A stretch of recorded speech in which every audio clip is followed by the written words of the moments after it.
हमें हमारी रेबलर दिखा रहती है जो सोचती है इन्होंने मुझे यहाँ पर वेलकम किया है, या फिर दूसरे लफ्जों में कहें तो ये मेरा नया घर है। और तब उसका रूम तो बहुत ज़्यादा शानदार था और वहाँ पे हर एक चीज़ पड़ी हुई थी।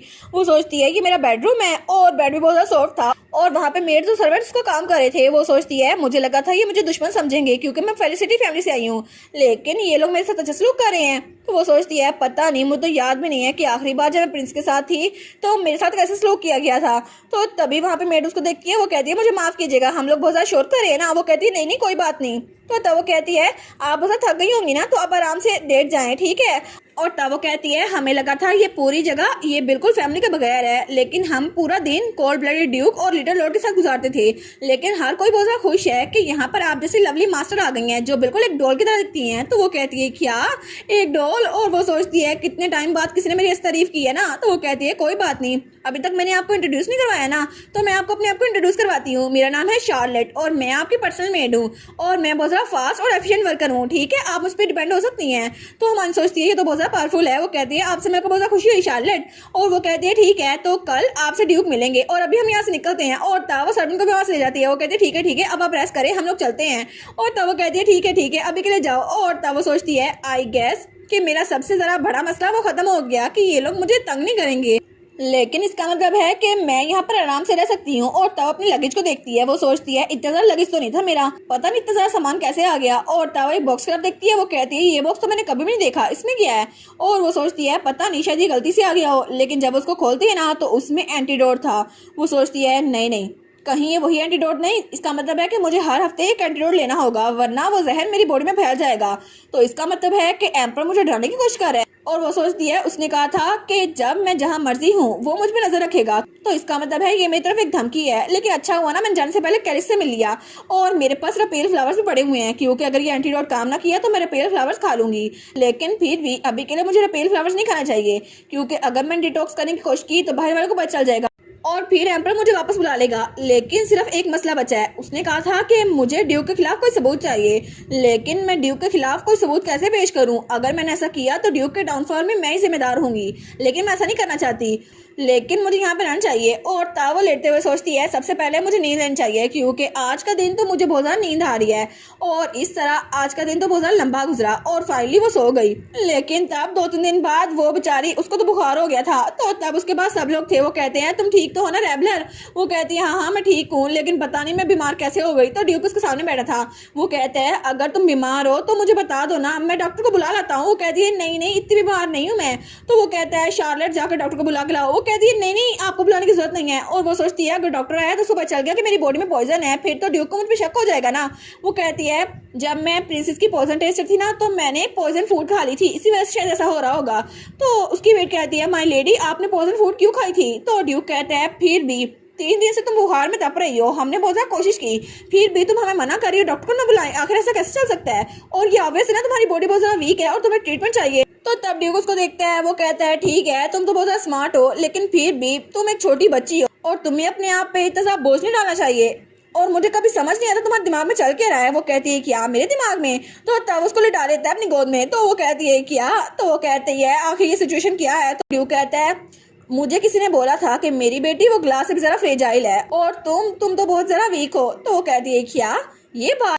और तब उसे आता है जब वो छोटी बच्ची थी और वो कॉरिडोर से भाग रही थी, तो तब उसके फादर ने उसके पाँव पे पट्टी बांधी थी। उन्होंने कहा था मेरी प्यारी बेटी कॉरिडोर से भागा ना करो, और मेरी छोटी बेटी ये तो ग्लास से भी ज्यादा फ्रेजाइल है और अगर तुम्हें चोट लग गई तो। और उसका फादर तो उसके तरफ बड़े प्यार से देख रहा था। वो सोचती है ये बात तो मेरे फादर कहा करते थे, लेकिन ये अभी मुझे ये क्यों कह रहे हैं? और इससे तो मुझे अपने फादर की याद आ गई। तो तब उसकी आंखों पर हदकतर कहता है तुम्हें थोड़ा रेस्ट करने की जरूरत है, तुम फिक्र ना करो मैं यहाँ पर हूँ।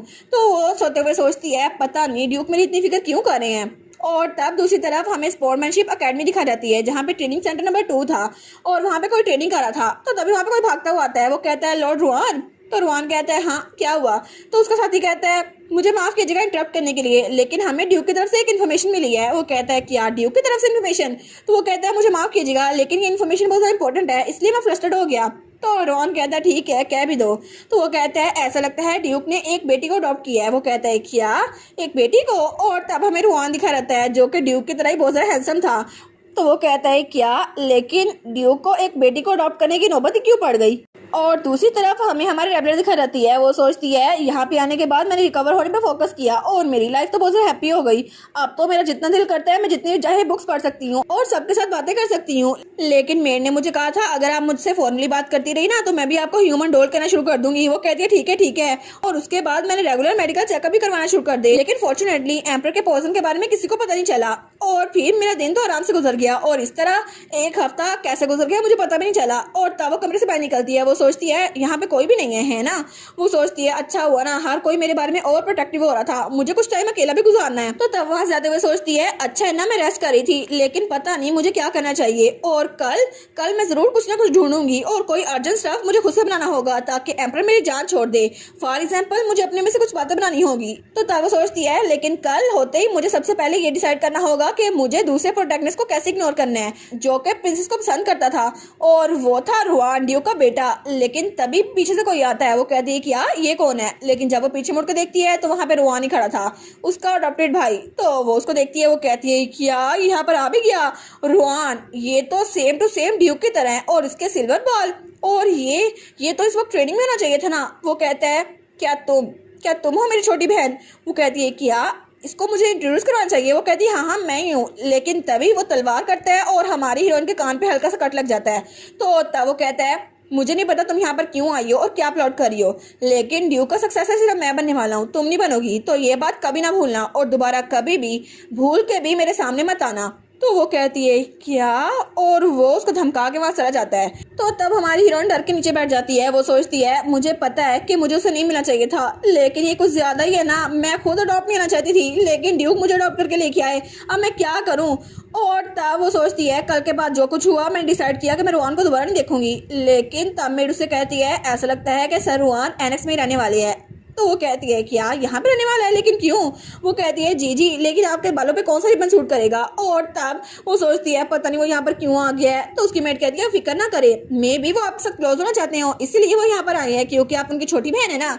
वो कहती है हाँ, लेकिन वो सोचती है डेफिनेटली ये केस नहीं है। और वो सोचती है क्या मेन कैरेक्टर सारे के सारे उनकी बैड पर्सनैलिटीज है, मुझे तो ये इम्पॉसिबल लग रहा है कि मैं सिचुएशन में यहाँ से भाग भी पाऊँ। तो वो सोचती है आई विश वो बिल्कुल ड्यूक की तरह होता। तो तब शार्लेट कहती है फिक्र ना करें, वो बहुत अच्छे इंसान है, वो दिल के बहुत अच्छे हैं और मैं श्योर हूँ कि वो बहुत अच्छे भाई बनेंगे। वो कहती है हाँ थैंक यू। लेकिन तब वो कहती है यंग लेडी आपके कान में जो स्कार है ये कल गिरने की वजह से आया था ना। वो कहती है जी ये गिरने की वजह से आया था।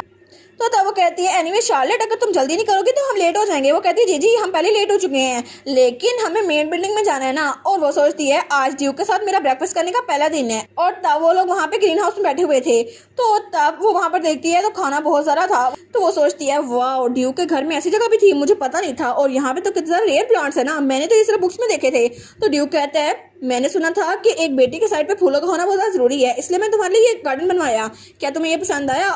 और ड्यूक वो उससे बहुत ज्यादा अच्छे अंदाज से बात करा था। वो सोचती है इसने ये ग्रीन हाउस मेरे लिए बनवाया। वो कहती है जी बहुत ज्यादा खूबसूरत है। तो वो कहता है अच्छा यहाँ पे तुम्हारी लाइफ कैसे गुजर रही है, क्या तुम्हें कोई इनकन्वीनियंस हो रही है। वो कहती है नहीं मैं तो कंफर्टेबली रह रही हूँ। तो वो कहता है सुन के अच्छा लगा। तो वो कहती है जी मुझे तो यहाँ बहुत ज्यादा मजा आ रहा है। वो कहता है कि सच में ये सच है लेकिन तुम्हारे कान पे जो निशान है मुझे तो नहीं लगता कि तुम्हें बिल्कुल भी अच्छा लग रहा है यहाँ पर।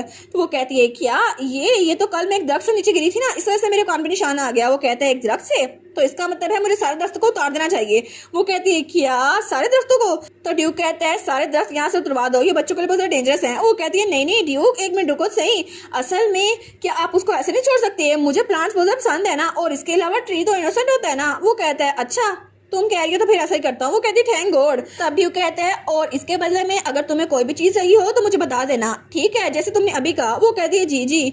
और वो सोचती है मैं सोच ही रही थी कि ये क्यों नहीं खा रहे लेकिन ऐसा लगता है कि ये चीजें बहुत ज्यादा कंफ्यूजिंग हो रही है और मैं यकीन नहीं कर पा रही एक ऐसा इंसान जो इतना ज्यादा अच्छा है उसको अपना बेटा ही मार देगा। लेकिन तब वो खाना शुरू करते हुए सोचती है ये तो मेरे साथ बहुत ज्यादा काइंड है, हालांकि मैं इनकी रियल डॉटर हूँ भी नहीं, फिर भी पता नहीं इनका अपने बेटे के साथ सारा बुरा ताल्लुक क्यों है। तो ड्यूक कहता है कि तुम्हें खाना पसंद आया। वो कहती है जी खाना तो बहुत ज्यादा मजेदार है। और वो सोचती है वैसे भी कुछ नहीं है जो मैं कर सकती हूँ। और रुआन वो दूर से दरख्त के पीछे छुपकर उसको देख रहा था और वो तो बहुत ज्यादा जेलस हो रहा था। और रुआन वो सोचता है आखिर मेरे फादर मेरे बजाय इस लड़की के साथ खाना क्यों खा रहे हैं, ये यहाँ पर कर क्या रही है, आखिर ये यहाँ चली क्यों नहीं जाती। और इसी के साथ ये वाला पार्ट यहीं पर ख़त्म। तो आप लोग बताइएगा आप लोग को ये पार्ट कैसा लगा, और वीडियो को लाइक और चैनल को सब्सक्राइब लाजमी कीजिएगा। बाकी वीडियोस का लिंक भी स्क्रीन पर नज़र आ रहा होगा, तो काइंडली उनको भी चेकआउट कर लें। और thank you so much for watching my videos. Stay safe, bye bye.